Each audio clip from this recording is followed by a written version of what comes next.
Hi, I'm Michael Levine, and here is the next part of our energy upgrade story.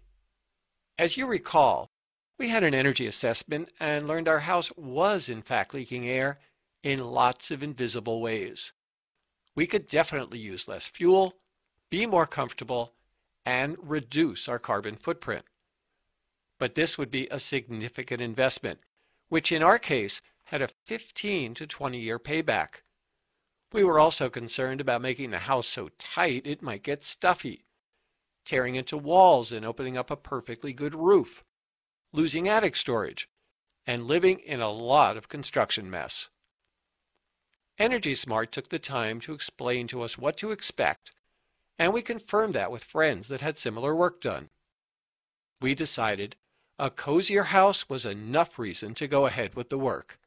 Our long-term savings would be a bonus on top of that. Soon after, the trucks came in force, along with the people power.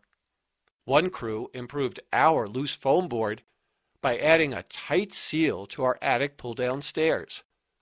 Above the bedroom, they built a short divider so we could keep our plywood storage area while packing the eaves with added insulation. Remember our dining room ceiling? The outside of that has a ridge cap they removed to get access to blow dense insulation into each ceiling section. Within a few hours, they had a new waterproof membrane in place, and the ridge was re-shingled by the end of the day. Meanwhile, the upstairs team needed to foam seal some large areas behind the finished knee walls. Their simple solution? Cut a small opening in the back of the closet and use that to reach the entire north side of the house. We didn't even have a hatch into the attic above those second-floor rooms. They cut a hole just big enough to crawl through. This made a mess, but they covered the floor in advance and made sure to put plastic over all the furniture. Downstairs, in our utility room, cold air was coming in through some spotty fiberglass that had been stuffed in the sill.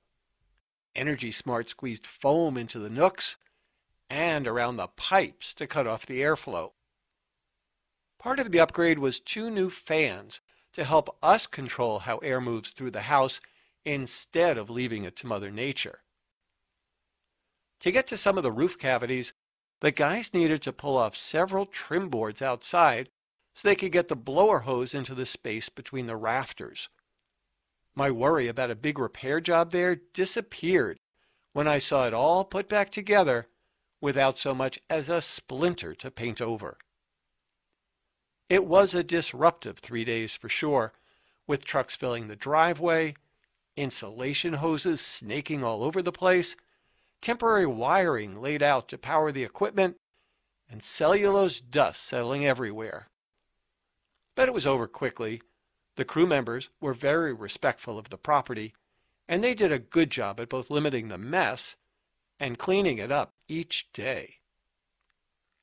A few weeks later, as the winter weather howled, my wife and I wondered why we waited so long to button up.